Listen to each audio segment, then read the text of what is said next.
Hello, I am Anna Shevel and welcome to UnPoison Our Owls webinar.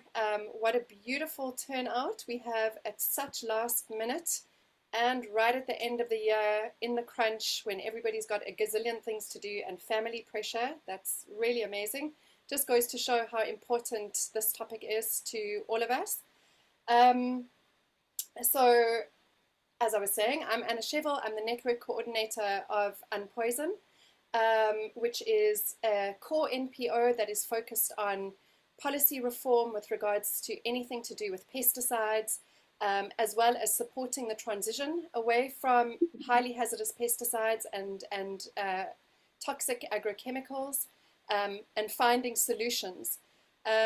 One of the things that people aren't always aware of, would you mind just muting yourselves again? Mute all, there we go. I'll do it. So one of the things that people aren't always aware of when we talk about pesticides is what are pesticides? So pesticides is the broad blanket term for herbicides, fungicides, insecticides, nematicides, etc. So that's what we're talking about with pesticides. And also how pesticides are used. So people often think that pesticides are only used out in agriculture. Meanwhile, we use them in our homes, we use them in our gardens, we use them at work, we use them at school, we use them on sports grounds, in parks for the municipality. And so the downstream impacts of all of this pesticide use has so many consequences. And that's why we have these series of webinars to unpack how we look at unpoisoning South Africa and unpoisoning essentially everything as much as we can. So one of the campaigns that we're currently busy with is something called Unpoison Our City and Unpoison Our Suburbs. And this is a hyper-local campaign. Most of the work that we do is at a national or provincial and even regional level. Looking at the bigger picture. But this work started in 2022 when we got involved with Toit, who was the first suburb who achieved exemption from municipal spraying in 2023. Poison-Free Peninsula then started as a separate campaign shortly thereafter. And we've been involved alongside Poison-Free Peninsula. And our activity specifically has been supporting suburbs to become suburb champions and to become exempt of municipal spraying, and to support their own suburbs, reduce and eliminate highly hazardous pesticides from all uses in whatever way is possible, while also working with the city in the background, looking at how we can help to affect policy with how the city uses pesticides. So I gave myself 5 minutes for the intro, and I'm bang on 5 minutes. We've got a tight schedule. I'm going to stick to time. And because of recent events with both Keurboom Park and spectacular activity that has happened in Kruger, which is up the garden route from St. Francis Bay, I think, all the way down to Mossel Bay. There's been some spectacular community activity, and it necessitated having this last minute webinar at the end of the year, which can also be an incredible inspiration for all of our other suburbs and for new suburbs that are hoping to help their suburbs go poison and pesticide free. So without further ado, I will hand over to Danielle de Toit from the Endangered Wildlife Trust, and she can take it from here. Thanks, Anna, and thanks, UnPoison, and everyone for logging on. Yeah, it's such an honor to be able to be asked to come and talk about something like this. So I'm just going to try and share my screen, and hopefully technology doesn't. Awesome. Thanks, everyone. So I'm going to try and keep it to 15 minutes and then leave a little time for questions. So yeah, the topic at hand is raptors at risk and the burden of pesticides. And from the Endangered Wildlife Trust side of things, I think that most people saw the news in the beginning of the year when we had that massive poisoning of vultures, and I think it brought front of mind how vulnerable our birds of prey are to pesticides and poisons. And we can talk about how it's illegally used, but we're also forgetting that any pesticide is a poison, whether we're using it for herbs or whether we're using it for rodents. It's the same kind of thing. Okay, so I just want to talk a little bit about the raptors of the South African urban areas, because I think when we think of raptors, we're thinking of, these wonderful birds of prey that are out in the veld and in Kruger and in these wild spaces, but it's quite common to see these birds of prey in urban areas. There was a paper done by Macpherson and his colleagues where they found that there was about 66 different raptor species occurring in different densities and different amounts in South African cities around the country. And the density of their species were sometimes even higher in urban areas than what they expected them to be in rural areas. And it was mostly because these scavenging species were benefiting greatly from anthropogenic related food sources, which I'll explain in just a moment. So when we think of raptors, we're wondering why on earth are they doing so well in cities? And it's because we've modified the habitat to increase the prey availability and actually increase the chances of them catching prey and having successful hunting. Things from different prey species from pets, and I know that's quite harsh, but I mean crowned eagles have been known to occasionally take a much loved dog or cat, and then also I see it in Somerset West sometimes, and in other cities where there's pigeons and guinea fowls and squirrels all over these lovely green spaces we've created, and we've almost domesticated them to the point that they're tame. Which makes them less afraid, wary, and easier to catch. So all of these things, I mean, you can quite easily read the screen. So I'm gonna try to move through these as much as possible without staying on a slide for too long. So as you can see, an increase in waste and an increase in our activities actually leads to more prey for raptors. And we've created these lovely spaces where they can sit on the poles. They have wonderful nesting sites in these exotic tree plantations that we sometimes have around these cities, like the eucalyptus trees and the pine plantations, where normally something like a crowned eagle would stick to a forest. It's now got these fake forests in between cities where it can have its prey fairly easily. So the human element behind it is why do we use pesticides? And there's a couple of different things, and I think a lot of it is dependent on the psychology of a person more than the actual situation per se. And I'm not saying that it's not the situation, it's just that I think that we all think differently. So this paper done in 2012 focused on that, and it was focused on why people weren't using things like rat traps in areas like Philippi and Cllr. And some of the things that came up was the perceived effectiveness, the low cost because they were buying it on the street as opposed to buying it in normal shops. So these pesticides were decanted and put into smaller papers or smaller packets and then sold like that. So it was very cheap to get it, very effective for them. And the severity of the infestations and the environmental conditions and all those things actually just it pushes people to the extreme. And that's what they end up doing.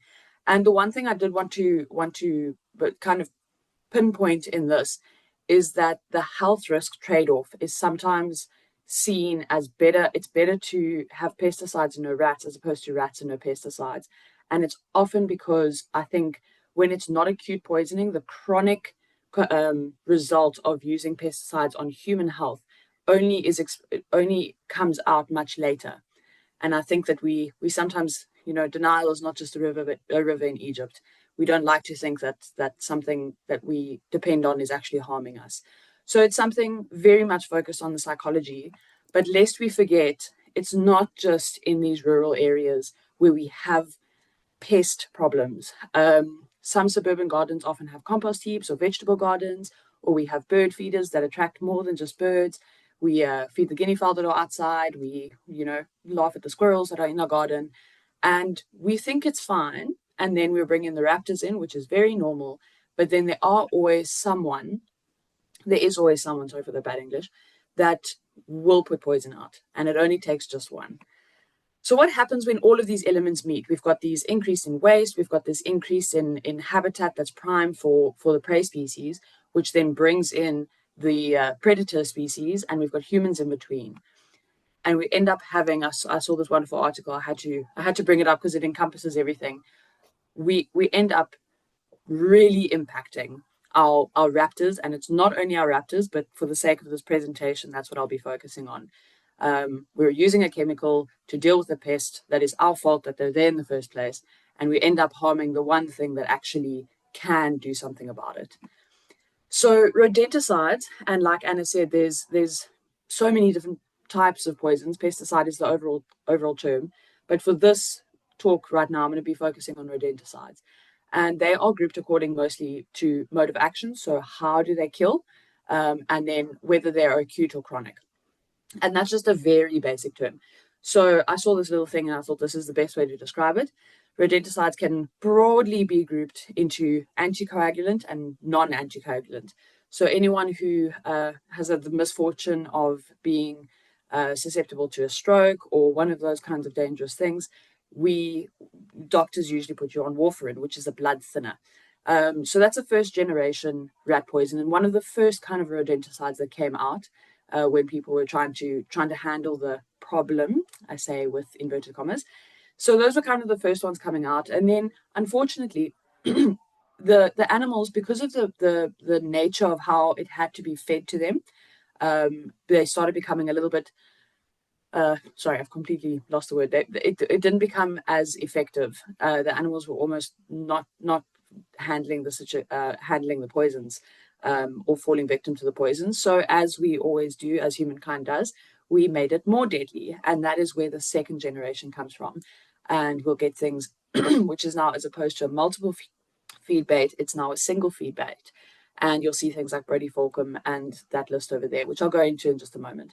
And then we have the non-anticoagulants, which is the zinc phosphide, those chemicals that calcify, and the others. So let's look a little bit at... I just want to let you know there's a 5-minute, but we'll see how you're doing. How far do you think you are? I can fly through these. Okay. Cool. So I'm not going to go too much into these because I think we all have a fairly good understanding of these. So we'll have the first generation ones, and I wanted to show you the Racumen. So I will be sharing this presentation as well. So we've got the first generation ones, then we've got the second generation ones. The Brody-Falcum is one of the most concerning ones, and they're extremely high risk of secondary poisonings, and that's something that I wanted to bring up specifically. These are all, by the way, you can find in your shops fairly easily. I got all of these off the internet for, advertising. The neurotoxins as well, very dangerous. That zinc phosphide is very fast acting and extremely toxic, is something that I wanted to make sure that people know. And then people, when we see, so one thing I wanted to note is they will often use language on the advertisement saying less likely, and it doesn't mean that it's not, and I'll show you why in a moment. So this is the vitamin D3, which is the calcification. There is no antidote. I had a very interesting conversation with one of our fellow speakers about this. And again, it claims to have a low secondary risk, which I'll show you again, but can still kill. And then we have these acute toxins, which are mostly illegal, or for lack of a better word, they are not registered to be used for this purpose. And one of them is 1080. And I wanted to just digress just for a moment on the 1080 with pointing out that I'm not going to point out who this is. It's for the sake of proving the point about poisons. This 1080 is registered to this person to sell. He's apparently registered by the Department of Health, and he put on his website that if the farmer, instead of using a carbamate, I think was used in that poisoning, if he hadn't used a carbamate, if he'd used the single lethal dose of 1080 for the purpose of killing the jackal, none of the vultures would have died. And it makes you think. And what it made me think was, well, would it have killed then, or would it have killed in 24 hours? Because that's how it works. And it's just a reminder that we need to understand the poisons and their mode of action in order to really understand the impact that they're going to have on species.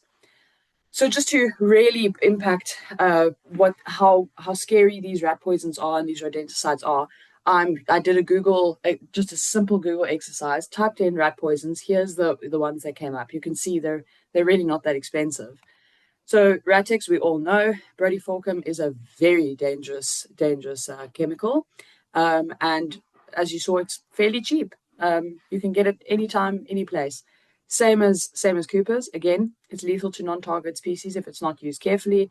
And quite frankly, when are these chemicals ever used carefully? And here's what I wanted to show you. You'll see on the box it says reduced risk of secondary poisoning. And so again, Google exercise, I asked, does it cause secondary poisoning? So it says it's unlikely, but if you read further, it's low when only a single carcass is eaten. So us knowing our wonderful barn owls, how many rats can one pair of barn owls kill and eat in one night?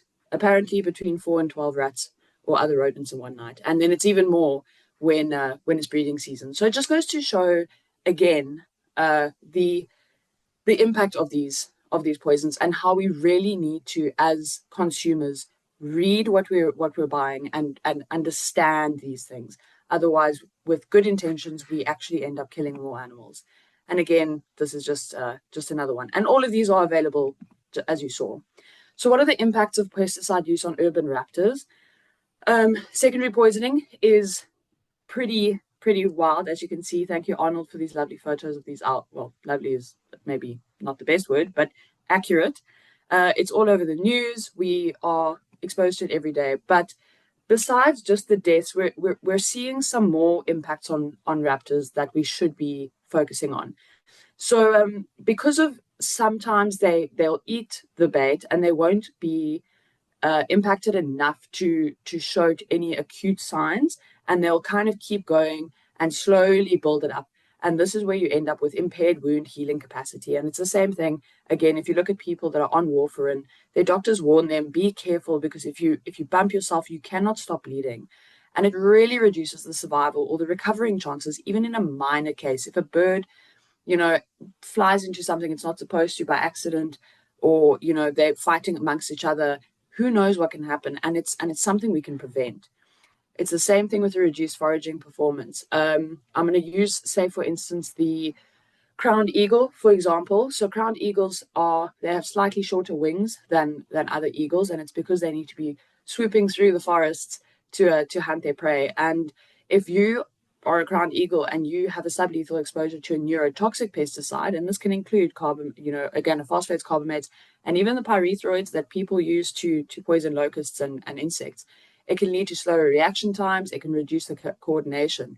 Now imagine you are a crowned eagle flying at huge speeds, or a peregrine falcon flying at these massive speeds, and you can't coordinate properly. Not only will you have a low hunting success, but you will likely fly into something or be hit by something that you shouldn't be.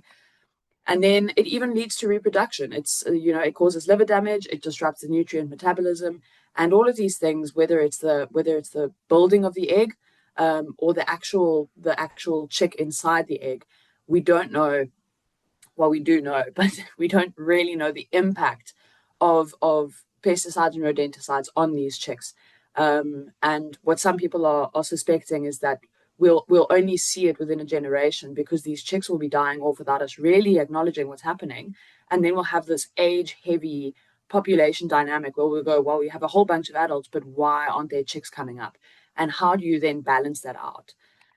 And then bioaccumulation, again, the persistent pesticides accumulate in the adults, and whether it impacts the adults or whether it's transferred to the chicks, which leads to the developmental effects. We don't always know what the real impact is unless there's actual science being done. And this is all just simple. I really tried not to go too in depth, because I wanted it to show just how easy this information is to come by and how aware of it we should be. So what can you as the public do about it? First of all, we love to know things, we love to learn things, but again, we have to understand the interplay among the things. So we can't just say, we can, but we can't just focus on pesticides are bad. We have to say, okay, why are we even using pesticides in the first place? What are we using? And what can we change it for? I mean, there's the integrated pest management. There's a whole bunch of things. But really understanding the different elements and then the interplay between them. And then addressing causation before killing, the why behind the what, you know. If we're gonna focus on really removing pesticides from a system or really reducing the impacts on not only our birds and our owls, but on our people, we need to understand why it's happening and what we can maybe intervene on before it even gets to that point. People don't know what they don't know. You know, we share messages, and sometimes you assume people should know this because it's something we're so passionate about and something that really concerns us.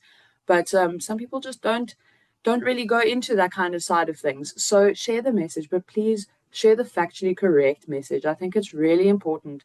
We are so often, I think the Gen Z term is clickbaited, into going into these things and going, oh, I'm so emotional, and we quickly forget that we need to focus on what the facts are, and what the real information is, as opposed to just emotional sharing. I think there's a place for both.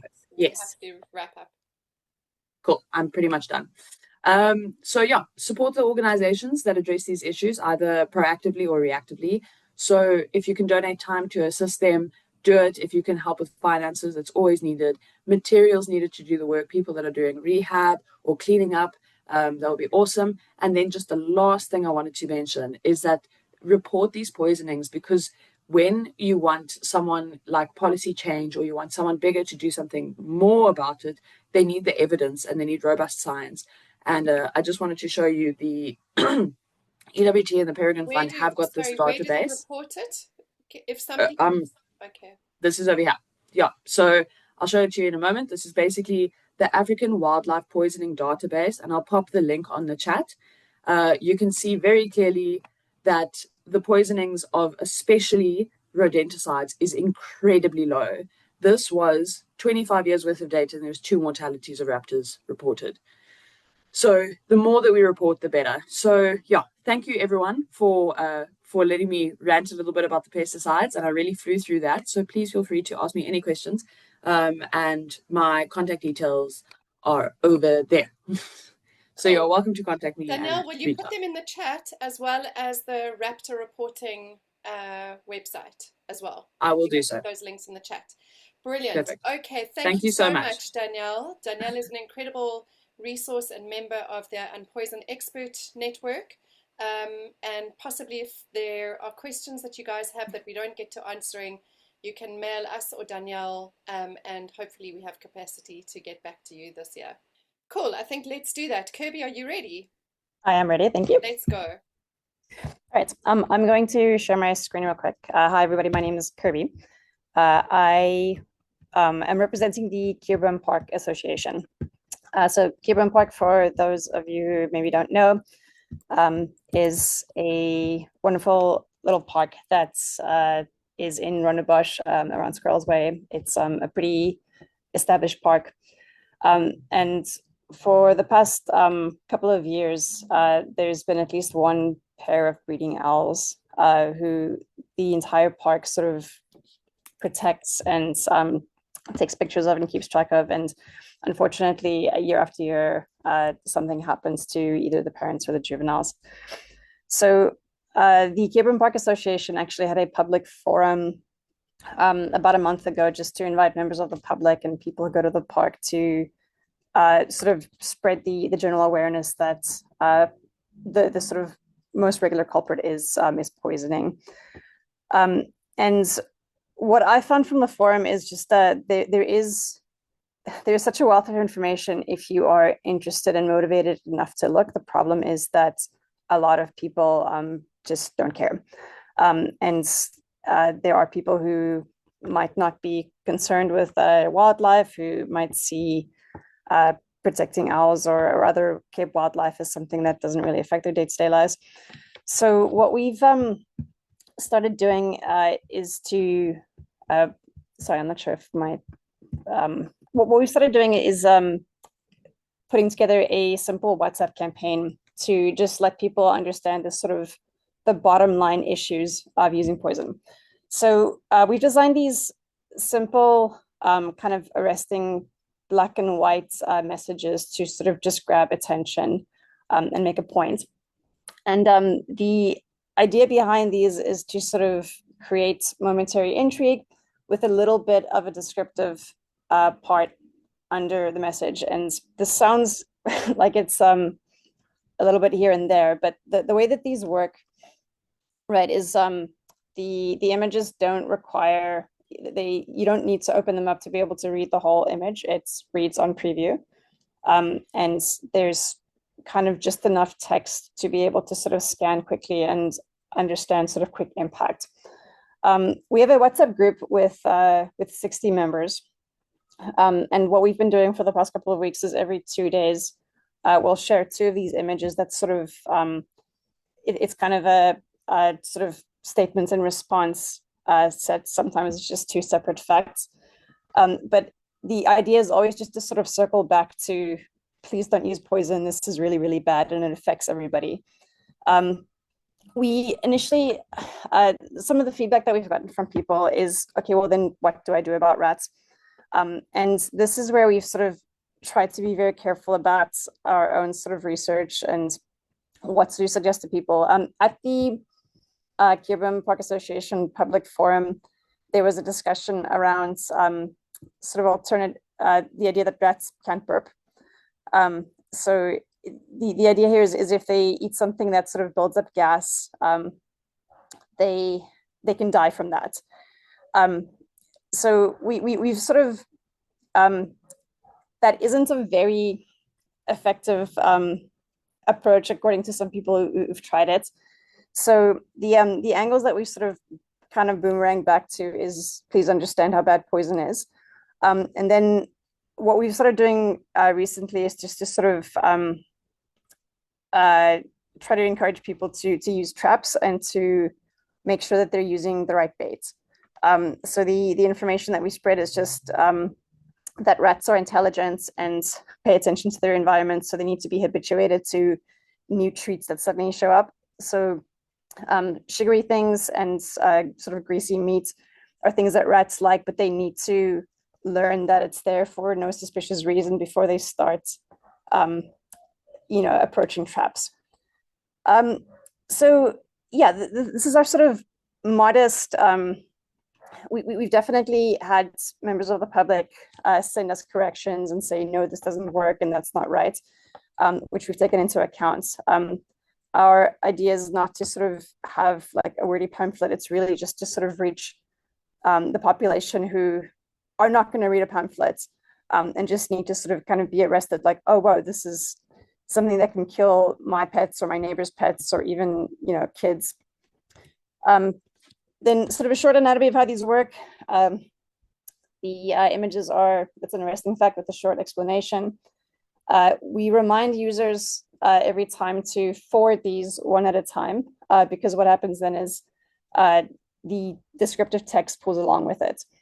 Just as an example, beneath here is somebody who's forwarded several images in one go, and anybody who's been on WhatsApp, if you do that, it creates a sort of gallery cluster, and that compresses or crops a picture and makes it sort of unreadable. So we're really trying to sort of reach the lowest common denominator of somebody who is really just scrolling and scanning on their phone. Hopefully it is more than that. The WhatsApp group that we have is, like I said, about 60 strong. And we actually did a survey to find out, well, how many people are actually engaging with this. So of 59 members, 36 people reported sharing these to others. And that's not to say that it's only 36 people. This is just how many people did the survey. So we've largely received positive feedback that these are useful, they're informative, and that they are being distributed.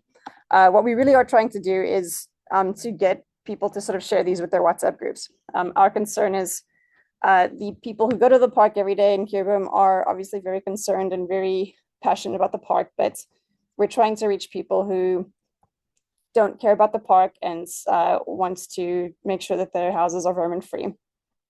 So this is really just about sort of landing in front of one person who's regularly using poison's eyes to change their behavior and to let somebody else know about it. So it's a very sort of grassroots and on the ground approach at the moment, but like it's something that's we see as sort of just working a little bit quicker than trying to get people to read like entire brochures. And again, it is unfortunately it is so easy to get this information, and people just don't. So again, it's this really sort of keep it simple, stupid approach. If you are interested in joining the group, this is a QR code to join. I can also share the WhatsApp link in the chat. And how that works is it's a very controlled chat environment. Nobody else can post except the moderators. So there isn't chatter. It's really just a predictable, today we're getting 2 posts. Please share these to your neighbors. Please remember to share them one at a time. And yeah, the more people that we have in this, the more we're sort of getting from the group what messages sort of ring true, like what is arresting and interesting. Even sort of anecdotally, like, oh, I didn't know that, and this actually really made a click for me. So yeah, this is again sort of really on the ground thing that we're sort of trying to use to see if this does anything. I'm going to stop my presentation there. That's kind of it from the Keurboom Park Association. Amazing, Kirby. Thank you so much for jumping in. Really appreciate that. It's just something I'd love to discuss. So we're going to hear from Stella and Arnold, and they are also developing a big community. We now have a WhatsApp community of active communities, and it would be lovely to see how we can all coordinate with each other and really grow the awareness. But thank you so much for all of your incredible work. And we really hope to share and spread a lot of the things that you've already put into place in doing so.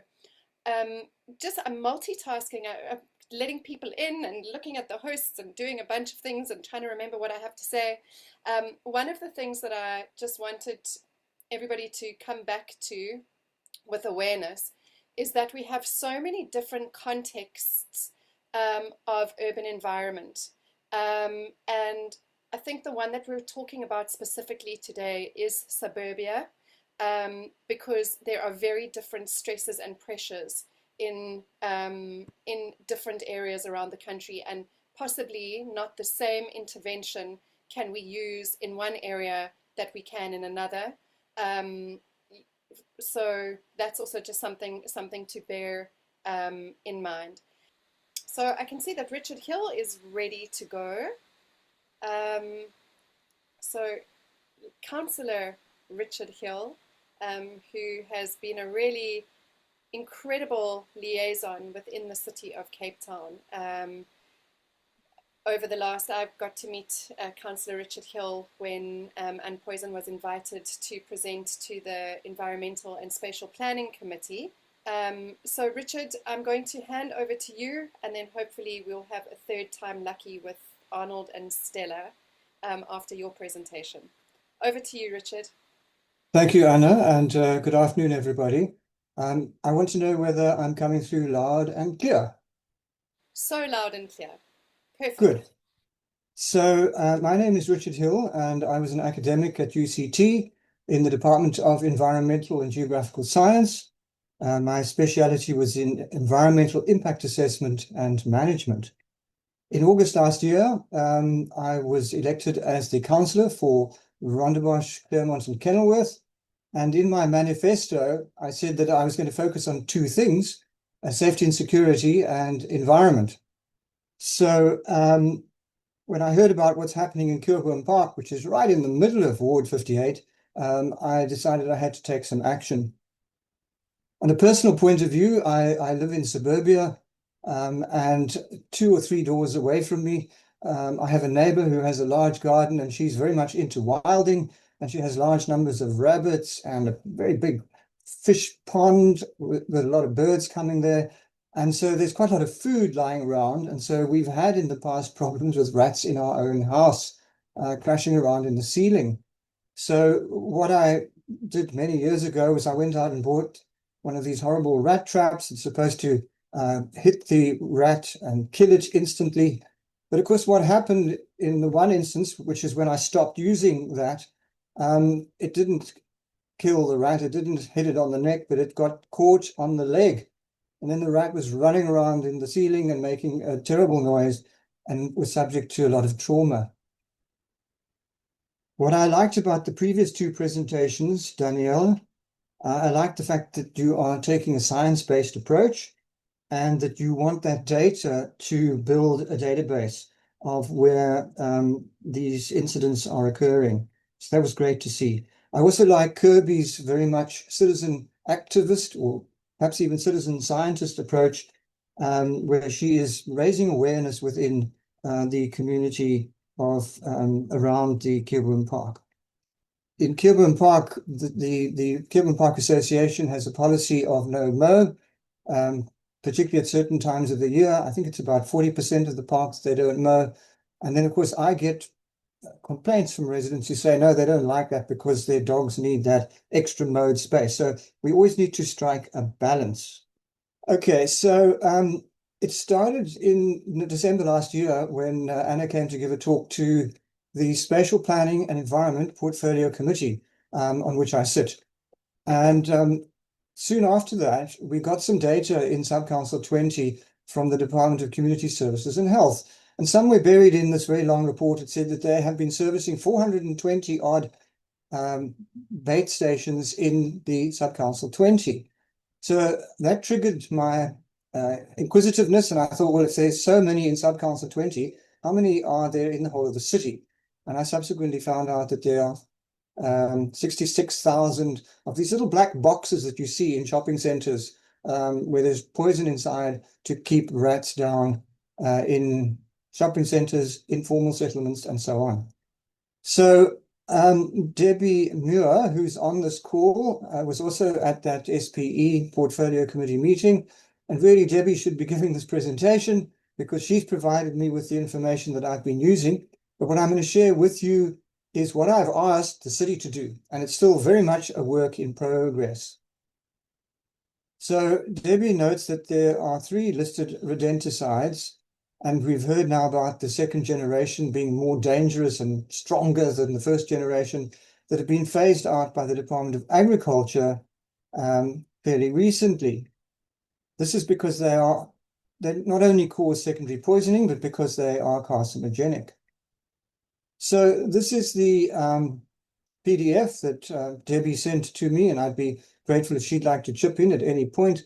And in what I sent on to officials within the city, executive directors included, I highlighted the ones that the rodenticides or the rat baits or the rat poisons that are now known to be carcinogenic. So, of course, in the city was approached by the Southern Suburbs Cllr, our local newspaper.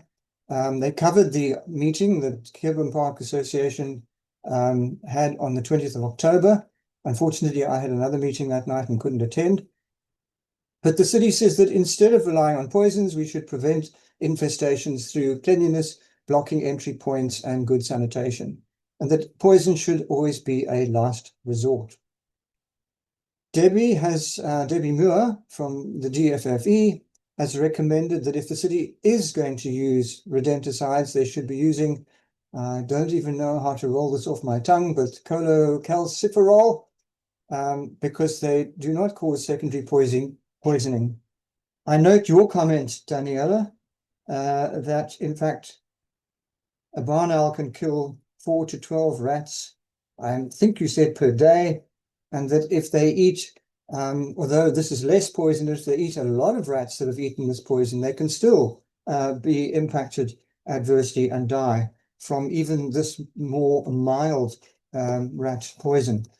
But that we should definitely avoid the rat baits that are listed in red there. And I was just looking at the one that I saw when Danielle was presenting. She showed Ratix, and I made a note that it has the comb. So that's the one that should definitely be missed. Councillor, sorry, it's Definikum. Definikum. Okay, is that the one? Is that the one that's been Ratex? Okay. Yes. So this is my last slide, and this is still a work in progress. And I put this in inverted commas because this is what I've written in an email. I sent it to a wide range of folk within the city. Please can I receive information on which first and second generation rodenticides the city is using at present, and the environmentally sensitive areas where apparently they are already using first generation rodenticides. So they tell me that within the city they're aware that they should rather be using first generation ones, and in close proximity to environmentally sensitive areas, that's what they are using. In the second point in my email, I called for the phasing out, not only of the 3 listed carcinogenic rodenticides, if the city is still using them, but also those that cause secondary poisoning. And the tenders for products containing cholecalciferol for the 66,000 rodent bait stations that the city services regularly throughout Cape Town.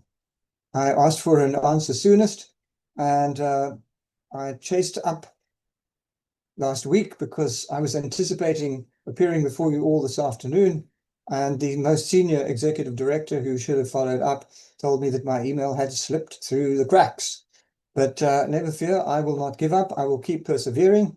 And I mentioned in my email that at a recent webinar that Anna and UnPoison had organized, I saw photographs, and this was the kind of thing that Danielle was showing as well, in informal settlements, that rat poison is being sold in ways that constitute a health hazard to residents.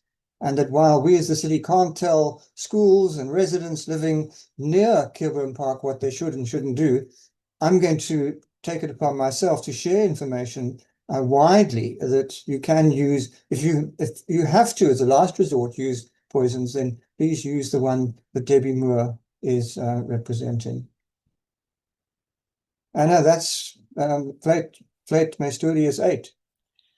You are so beautifully on time, Richard. Thank you so much. And although it's a tragic topic, I'm quite amazed and grateful that our webinars, even though we only have, sometimes 40 to 60 people on a call, can result in this kind of impact where you can take this then to the city and positively impact stations around the city of Cape Town, which is incredible.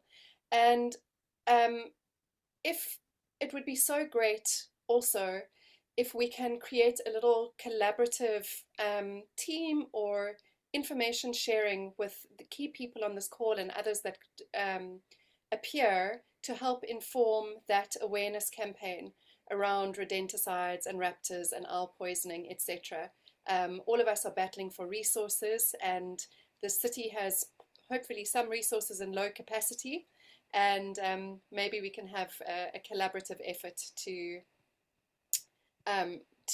spread the awareness. So that would be wonderful. But just on that note, guys, if we can collaborate with all the speakers that have spoken and the people on the call that are active and can influence things, I think that we can really have a significant, Susan and and Stella, I'm talking to you. we can really grow this and have an impact nationally, in suburbs nationally. So I'm very excited, and we're bang on time. So I'm going to shut up and let you take it from here. So I'm Stella Platinga, and I live in St. Francis Bay. And I have a healing practice where I do reflexology, aromatherapy, craniosacral. And I've been trying for years to bring awareness on secondary poisoning, because we have had them poisoned in St. Francis Bay before. And then Arnold has always come out to actually rescue them. And then I talk about secondary poisoning, and nobody really understood anything about secondary poisoning. Even though you try and explain it, it really didn't get any impact. And then I know that this video that you're going to see is very sad, but this is what's brought the change, is actually showing people this video of these eggs being hatched, on these eggs, then them being hatched and the whole story of it is really what has given the impact, because people are now seeing these owls that were on this friend's veranda with the eggs, with them being born, with them actually being poisoned. So here's the video.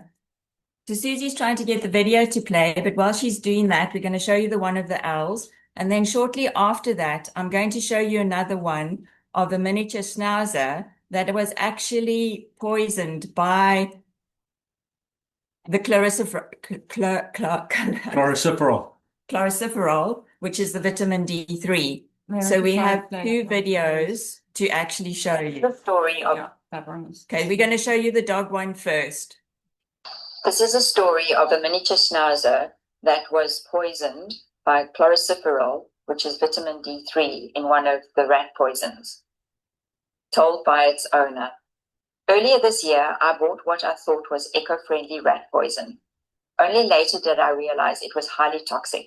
I didn't know how to dispose of it safely, so I put it on a high cupboard shelf and forgot about it. Months later, our little Willow suddenly became critically ill. At the vet, her calcium levels were dangerously high. Just as the vet and I were going through possible causes, she asked, "Have you ever used rat poison?" And that's when I remembered the box. Our housekeeper had moved it thinking it was candles, and the dog must have eaten it. Willow, who never shares food, likely ate most of it. Eco-rat kills by raising calcium levels, and that's exactly what was happening to her when she came home. Over the next months, she even lost much of her hair as calcium settled under her skin. She survived, but only because of incredible vets and a lot of luck. If this is what it does to a 3 kg dog, imagine what it does to a tiny rat. Okay, so this is in St. Francis Bay. It's on a friend's veranda, and the owl actually laid her eggs in the planter box. You can see the owls hatching. She recorded the whole thing with them growing up. This is the video she filmed of the father giving the rat to the mother, and you'll see as she flies down into the planter box with this rat. It's a clever dad.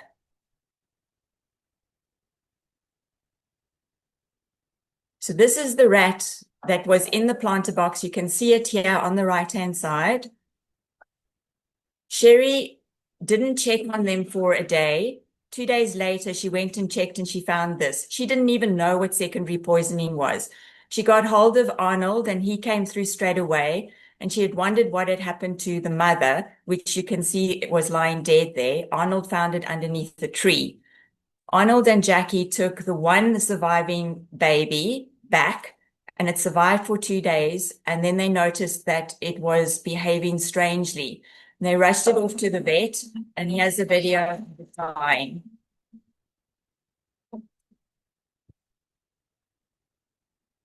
So these owls was a family of 5 that was taken out by one rat that had rodenticide in it. It's also possible that there could have been other rats in the area that had that, because there's a story of, I have looked into who was being using what through the restaurants.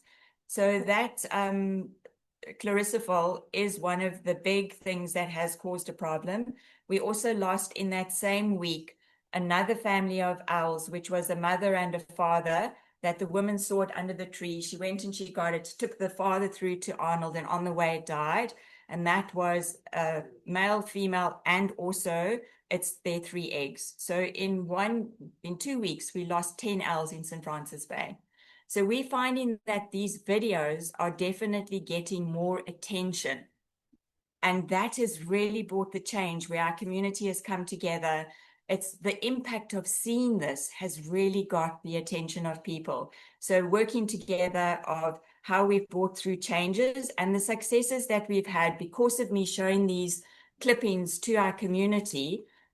What has happened is that our spa, Buco, Build It, and our hardware village shop have actually taken Ratex or any of the rat poisons off the shelves.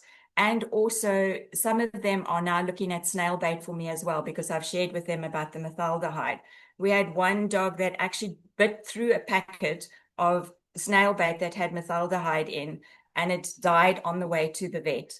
So our village is really looking at how we can get rid of these, but by showing this, we've had that success of just 4 of those places.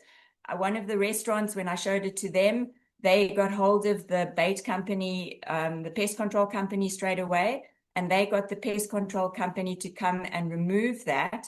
And they are now looking at how they can do it differently.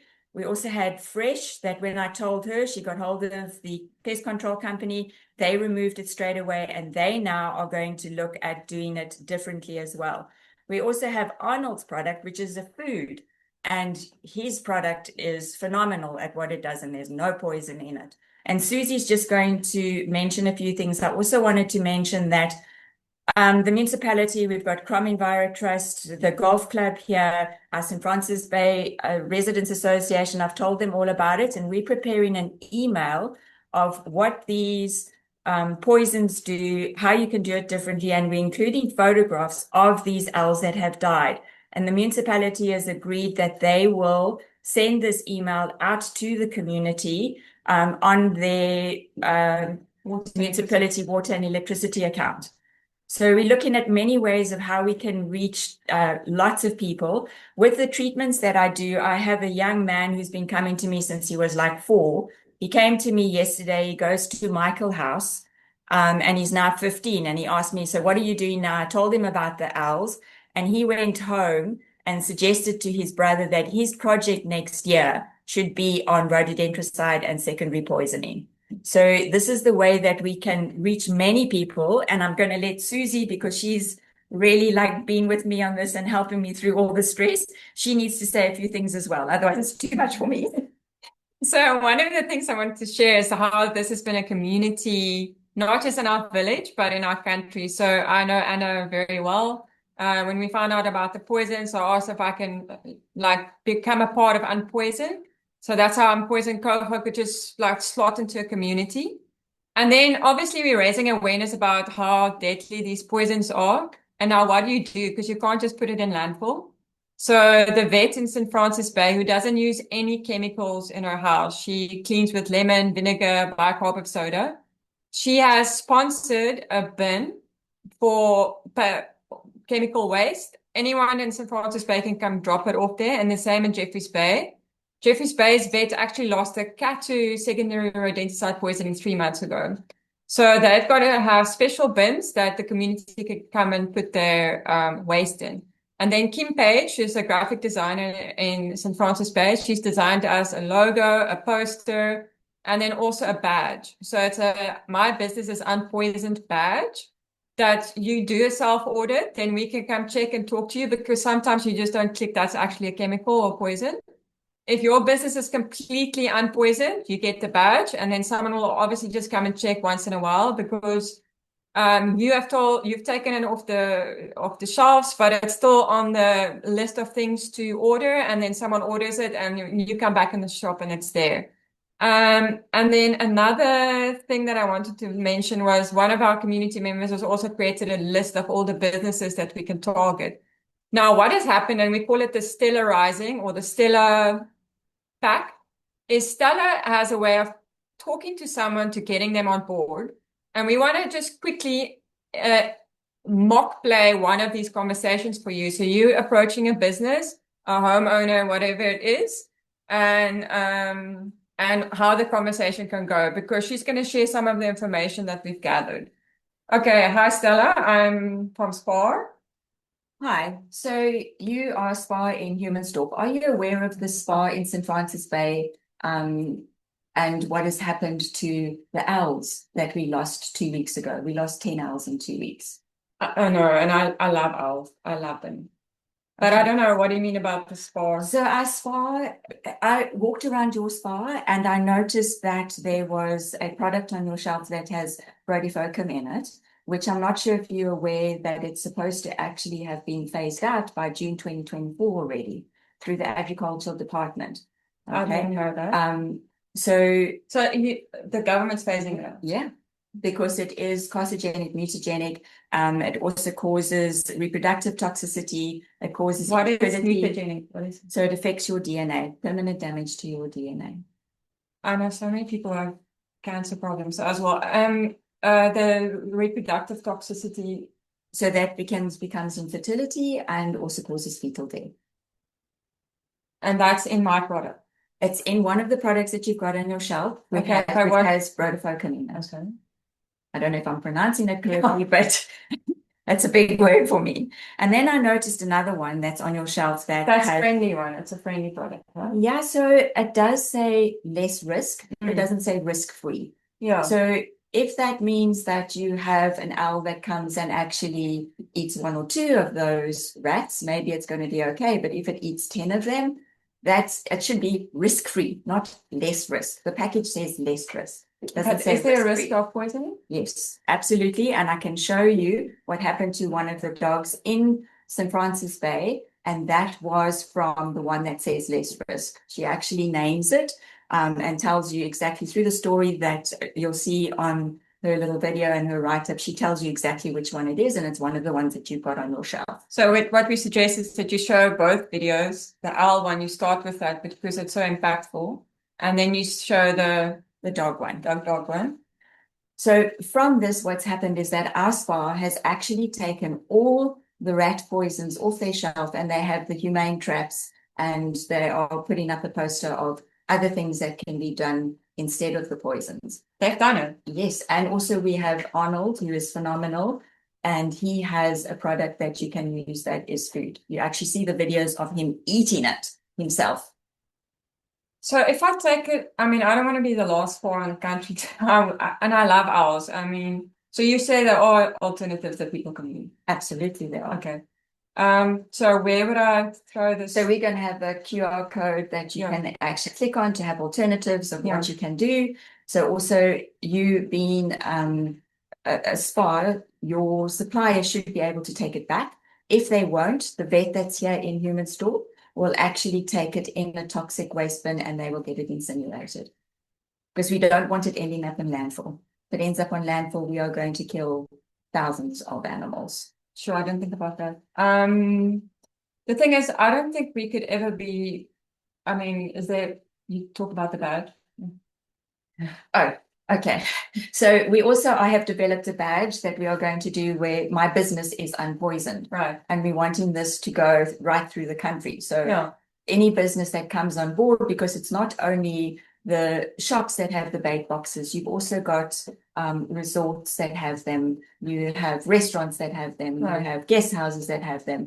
And what the people have been made to believe is that they have to, by law, have this. The law says that you need to manage your waste. It doesn't say you need to poison the rats. You need to manage it. And if people manage their waste, they wouldn't have a problem. Yeah, but we have to have bait boxes. I mean, but it doesn't say you need to put poison in them.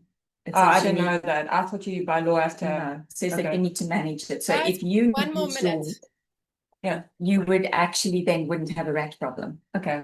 But there are humane ways that you can do it, and you don't have to put poison in those bait boxes. All right. Thank you. Amazing. Can I just say how cool you guys are for doing that for us? We will definitely turn that into a clip and make it shareable as well. And I'm not sure if everybody is following in the chat, but I just wanted to share that all of the resources that this Kruger community and our other suburb champs are creating. We are creating a new page on unpoison.org that will be all for unpoison our animals, our wildlife, and our pets. And we will package all of these resources and the videos, etc., and you'll be able to download and access them there. And I've also just shared all of our social media links for you to follow so that you'll know when we actually launch these by working with such incredible community champions. Arnold, it's been a long time coming, and finally over to you. I'm glad to be here because I think we all share a common goal. One of the big problems for me is that the whole of this pharmaceutical industry, these pesticides and rodenticides, are basically based on bullshit and eco fraud.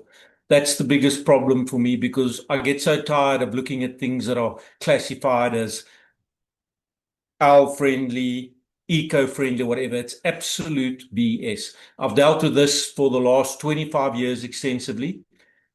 On last count, I've also kept diaries for 25 years. Before that, I was in conservation. So I'm a professional nature conservator.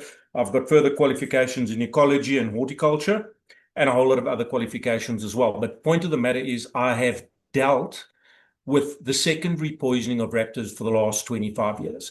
I have watched the most horrendous eco-crimes committed, and those eco-crimes are quite simple, because when you endorse a product as eco-friendly, and you know that it's not even based on good science, but it's based on a whole lot of perhaps and ifs, and 25 years later, it comes out that this is now going to be banned by the government because it's carcinogenic, then you have to ask yourself, that is surely one of the greatest eco-frauds perpetrated. And it really is. It's been all the time. 2004, I was the first person that stood up and said, this is BS.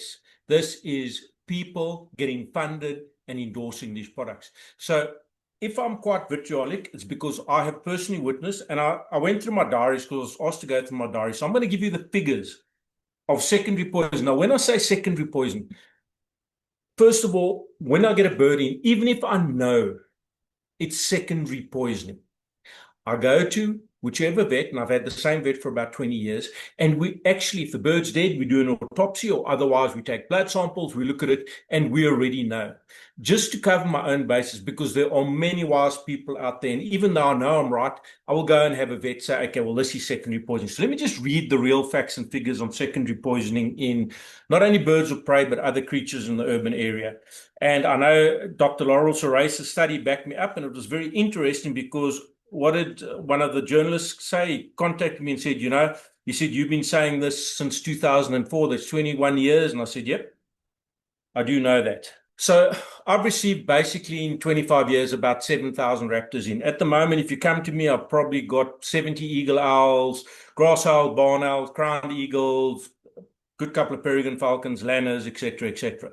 So in the past 25 years, out of my diaries, spotted eagle owls, 617. Barn owls, 52. Wood owls, 4. Grass owls, 6. Jackal buzzard, 17. Booted eagles, 3. Secretary birds, 2. Rock kestrels, 37. Lanner falcons, 22. Large spotted genet, 7. Small spotted genet, 11. Cape grey mongoose, 9. Rock monitor, 2. Rock hyrax, 1. That was a very recent record. The first one I've got the secondary poisoning. Gaybar goshawk, 1. Little sparrowhawk, 3. African goshawk, 33, including one with chlorociferal poisoning. And black sparrowhawk, 9. And the thing that has always intrigued me is that people forget about all of the reptiles that are poisoned. Brown house snakes, olive house snakes. The problem is that I've not been able to prove it yet, because most of the time when we do get them in, they are really putrefied and we can't get decent samples from them. So when you look at things like basically anything, and it goes right up the food chain, I mean, who would expect secretary birds of all things? But it's logical, because they do eat a lot of rodents, and secretary birds are quite common on the peri-urban fringes of town and that. So when you look at all of the stuff, the first thing is, when I say, okay, but this is eco-friendly, I'm going to tell you a little test for genuine eco-friendly. If people want to sell stuff as eco-friendly or wildlife compatible, start by eating it yourself. Because if it's as harmless and lacks the toxicity, then eat it yourself and show us how harmless it is. Go and eat it. And there's no ways they can do that, because when I started working with, to cut a long story short, when I left conservation, I was called in eventually by the big companies and asked to consult, because they used so much rodenticide and they weren't getting a result. So they asked me to look at eco-friendly ways of doing things. For example, I've managed the 2010 World Cup Stadium in Port Elizabeth without any rodenticide, without any poison, without anything. Right. And it has been managed like that for 15 years. Not a drop of rodenticide has been used in the stadium that sometimes there's 70, 80, 90,000 people and the mess accumulated in there. No problem. How can you do it without poison? So over the years, I've learned that people by nature are lazy, and a lot of people, they will trap a rat, but they don't actually want to kill it. So when you look at that, you have to come up with something that can do a job where people don't have to get their hands dirty, and it appeals to their laziness. And unfortunately, your standard rodenticide appeals to people's laziness. You know, when you look at a rodent problem, the first thing you say is, and it's the first thing I always say, is there's no rodent problems, it's a people problem, right? It's a failure in sanitation. You are encouraging the rodents, and one of the worst things you can do to encourage rodents is feed birds. It's my big gripe. If I go to you, 96% of people that phone me and say, Arnold, I've got a rat problem, I'm talking about urban households, I say to them, are you feeding birds? Yes, I'm feeding birds. Right. And what does that do? That attracts your house rat, because house rat is a fruit and seed eater, and he's the one that gets into the roof. So all of a sudden you hear rats running around your roof, and what do? Go and get some Rat-X, toss Rat-X up in the roof, and that's it. And they feel like, okay, well, we're resolving our problem. The problem is that those same people that love those little garden birds so much don't give a damn about all the other predators, because it's not long, and then the owls and that come in, and they've been poisoned, etc., etc. So when I looked at all of this, I said, right, okay, you need to come up with something and kill rats. So the idea of killing vermin, in inverted commas, because that's what the Animal Protection Act says. Animal Protection Act actually says is that you may lay feed to kill vermin. So already 1962, someone had an idea that you could use feed to actually kill problem animals. I prefer the term problem animal. I hate the term vermin. Coming from a conservation background, I've always had a soft spot for lynx and jackal, and I just hate that vermin term. Problem animals sound so much better. So when you need to control problem animals, you can use feed. So 8 years ago, I started looking at it. And first thing I did is I went through all of the stuff on social media and YouTube and that, and I looked at it, I tested it, I experimented with it, and I found out, okay, you know, a lot of this is mumbo jumbo. It doesn't work at all, but you need something that actually works. You cannot provide people the solution. I'll give you a classic example. People say, well, just put an owl box up. You can put all the owl boxes up you want, but unfortunately, owls can't get inside a roof and go and sort the rats out there. And rats are highly, highly adaptive. While owls play a role and other predators play a role, they cannot resolve the whole issue. So you have to have backup plans. And your backup plans, like I say, for me, for many years have been trapping, which I'm pretty effective at. But like I said, most people don't want to do it. And the other problem I have with people trapping rodents is the fact that they then go and release these exotic rodents in the veld for them to become a further problem, or even worse, close by, you've got a trap-shy rodent, because yes, they've been caught in a trap once before, they don't go back in there again. You know, a lot of people see rats chewing on cabling. That's just to keep their teeth down, because, you know, rodents, their teeth grow continuously, so they need to gnaw and keep it down. It's not because they're eating the plastic or anything, they're just chewing it and they don't digest it.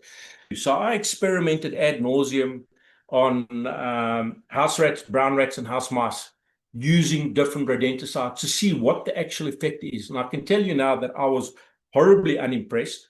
The most horrific, let's call it, damage caused was definitely by chlorociferol. If you do basic pathology on a rat that has been killed with chlorociferol, it is horrific.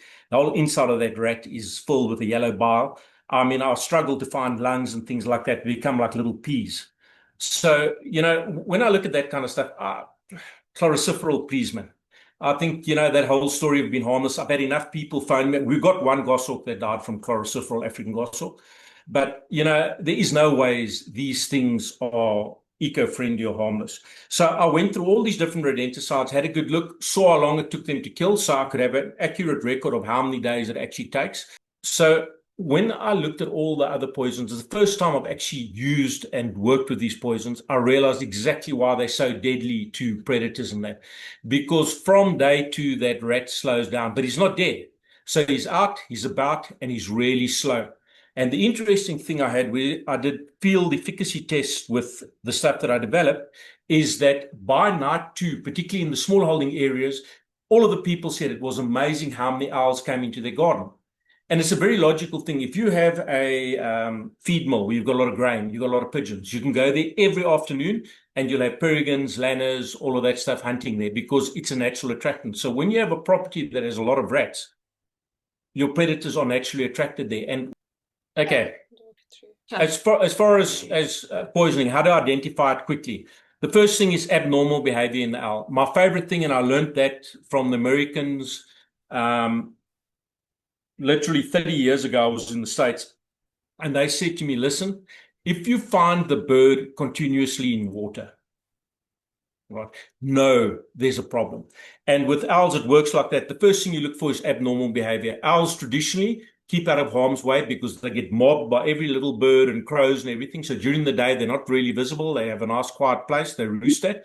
There they sit quietly and they do not come out into the open. So in the middle of the day, if you find a spotted eagle owl sitting on the ground, 99% of the time near water, it can be a bird bath, it can be a jacuzzi, swimming pool, water feature, whatever.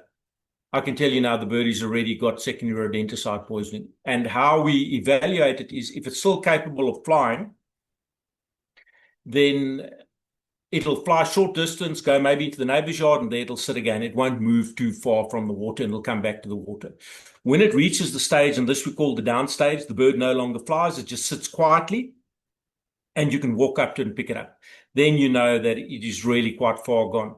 So from the perspective of saving the bird, you want to get it in those initial stages where it's behaving abnormally, it's out in broad daylight sitting there. If you could net it and get it to a vet, again, remember I'm talking about anticoagulant, not the neurotoxins.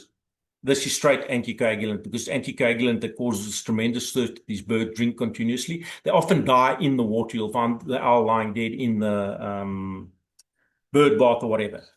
So your aim is to get the bird as soon as possible in hand because that's what's going to save it. The sooner you can get it treated with vitamin K, again, only anticoagulant. The neurotoxins, nothing's going to save them. If they've been poisoned with something like bromethylin or something like that, you're not saving them at all. They will die. There's no saving them whatsoever. So you want to get it in hand. For those of you who've never worked with these birds, all wildlife, you actually want to get it into a quiet, dark place, right?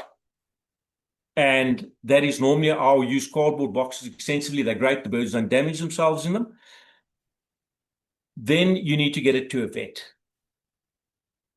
because vitamin K works really well. But vitamin K works very well the sooner you get it. And if you can combine vitamin K, you're going to have to use, but you're also going to have to give it preferably a long-acting antibiotic. The saddest thing is, for me, I was very much a specialist because of the sheer amount of birds are getting sometime of getting the birds sorted and getting them released quickly. Well, the latest research shows that that is a big mistake. You need to actually keep the birds for at least 6 months before release after they've been secondary poisoned for the toxin to work through their livers and everything. And it's resulted in me having this massive, literally horde of owls that I have to feed continuously for almost 6 months before release. You can just share one video.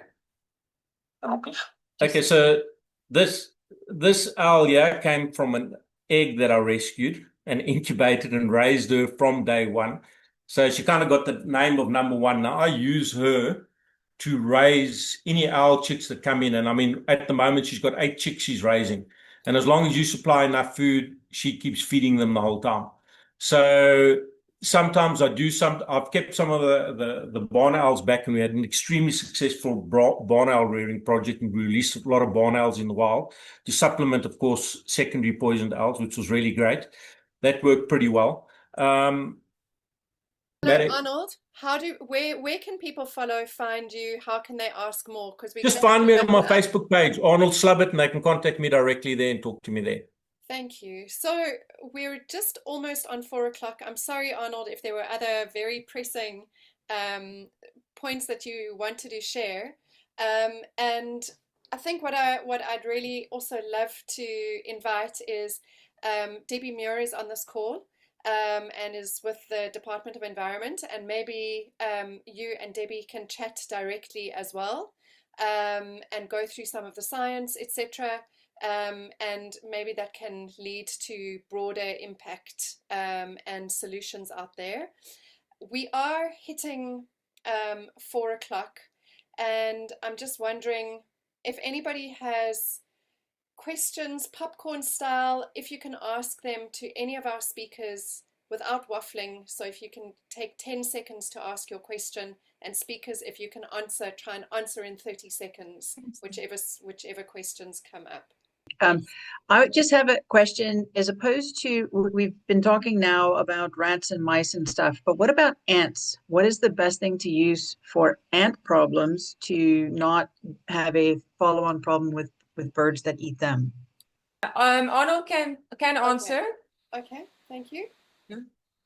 Okay, I'm a great fan of diatomaceous earth. I can tell you now that stuff is fantastic. When it comes to insects, things like roaches, ants and that, a lot of my friends use it and it really does work and I've used it extensively. Best stuff out. Amazing. Thank you, Arnold. Elma. Hi, thanks. Yeah, I would just like to know, could we maybe even in another day just talk about how can we avoid the rat problem rather than killing the rats? Arnold can answer that. I know. Sure.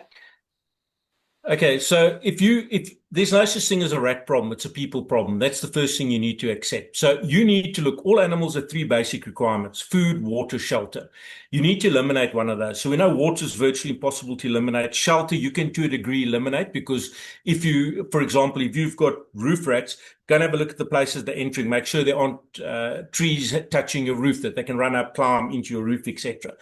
Food is a critical one, and keeping waste stored properly. You must remember, I'm now not talking out of pie in the sky. I have to manage a stadium where, as I said, 90,000 people come and visit. And the reason we manage it so effectively is because the waste is cleaned up, stored in sealed bins, and removed off site within 24 hours. If you're going to have waste lying around, you are going to attract rats. And I know about the restaurant industry. I get called in to consult and they ask me, what do I think, etc., etc. And you can just pick up the problems, and it's a failure in sanitation. If you've got food there, you're going to have rats. If you really keep your place spotless, you're not going to have rats. Arnold, do the rats only eat the food and the waste, or will they also eat the things that we have in our gardens, berries, plants, etc.? So... Okay, so when you look at house rats being fruit and seed eaters, compost heaps are a big problem. And something which a lot of people don't realize is a massive problem is ivy, because ivy attracts a lot of snails, and snails are the protein that those rats need to breed and to stimulate their breeding. So if you have like ivy growing up your house and you look at the base, you will find clusters of snail shells where the house rats have actually eaten. So that's a big problem. Your fruit trees are a problem. But again, simple management around the house. Keep the area around the house open. It enables predators to hunt. If you've got like a thick, gnarly undergrowth coming right to your house, those rats can run underneath there. No owl's going to be effective on them. But if you open it up, what I did in a lot of the big company sites, I've said, right, you want a waste area? Put the waste area 400 meters from your building. Leave that whole area open. So at night, if the rats are living in the building, they want to go and feed in the waste area, they've got to cross 400 meters of open ground. The owls catch them. It's as simple as that. But compost heaps are a big problem. Put your compost in composting bins. Because people go and they throw all the stuff rats love in a compost heap, and you've also got cutworms and things like that, which is a protein source for your rats. That's really interesting. Thank you so much. Do we have any other hands up? I mean, it's like a combat strategy almost. It's tactical. Any other questions? Okay. So I think what would also be great is after this webinar, I'm going to maybe just send an email with all the speakers to each other, and that can hopefully start a dialogue as well that can lead to more impact and more solutions being shared more broadly, strategically, and then that can hopefully filter down into our various community groups. Debbie, yes. Tiger Root Poison Center. Is that for animals as well? That's for animals as well, and also the Children's Poison Center, but that's just for kids. Humans. Right. Or humans, yeah. Humans. Yeah, so the Red Cross Poison, the Poison Information Center is for kids, and Tigerberg Poison Center is for animals. We'll put that on our website as well. Yeah, please just stay posted, follow the speakers and their and all of the links. Please follow us on our social media. I've shared those in the chats, and we will launch a page very soon on how to protect our wildlife, our pets, and other animals. And we will share all of the resources that this group of amazing speakers has shared. And just again, we want to thank all of the speakers for their incredible activity, because they are having an amazing impact out there. And I also want to share and highlight how much impact just one or two people, two ordinary people or one person can have literally can influence a whole suburb or even coastline or even province. So please don't feel that you don't have power to change things. You absolutely do. Join all the groups, any group that inspires you, join us, and let's unpoison each suburb one at a time, unpoison our city, our province, and South Africa. Happy holidays, everybody.